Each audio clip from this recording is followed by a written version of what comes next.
వారంలో ఒకవైపున ఆయన ఒక్కరిదే లెజెండరీగా చాలా సొంత నిర్ణయాలు తీసుకొని ఫైట్ చేసేవాళ్ళు.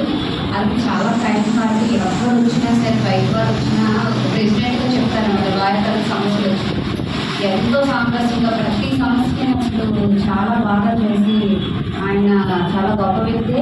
నిజంగా ఆయన అన్నట్టు అసోసియేషన్లో కూడా ఆయన అంటుంటే మెజారిటీ పీపుల్ ఎవరైతే ఉన్నారో వాళ్ళైతే తలపడాల్సి వచ్చింది. ఎక్కువ మంది ఎవరైతే అది తప్పు అయితే ఎక్కువ మంది ఎవరైతే ఉన్నారో నిజాయితీ కూడా గొప్ప మనిషి మీద గెలవడం కష్టం అన్నట్టుగాను సార్థాలుగా వాదన వినలేకపోయారు కూడా. అయినప్పటికీ అందరితో కలుగుగా వెళ్తూ ఉంటారు. అది జూనియరా సీనియర్ అని కాదు, ఆయన చాలా పొలిటికల్ మనిషి. అలాగే చాలా బోలశంకర్ అని కూడా ఒక పేరు ఉంది. వారిలో కూడా చాలా ఉన్న కొద్ది టైంలోని ఆయన అందరినీ కలుపుకోవడం కానీ ఒక గుర్తింపు అయితే సాగైతే ఉంది.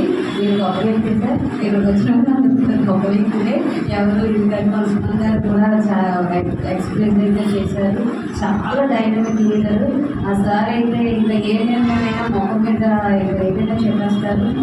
ఏ విషయానికైనా కూడా ఇంకా స్ట్రాంగ్ పర్సన్ డైనమిక్ ఒక లెజెండరీ అనమాట. సుమన్ గారు అంటే ఆ పోస్ట్ కానీ ఆ పర్సన్ కానీ డిజర్వ్ పర్సన్ అనమాట. హుందాతనం కానీ పొలిటీషియన్స్ కానీ మన ఎంపీ భరత్ గారు కూడా గెలిచిన తర్వాత వెళ్ళకపోతే ఆయన తరఫున సారే వెళ్ళి ఆ యొక్క పవర్ బట్టన్ అన్ని తీసుకోవడం కూడా జరిగింది. ఆయన చాలా గొప్ప వ్యక్తి. అలాగే ఇప్పుడు ప్రతి ఒక్కరు కూడా చాలా గొప్ప వ్యక్తులు. సరే మనకు వైస్ ప్రెసిడెంట్ గారు మాట్లాడుతున్నారు.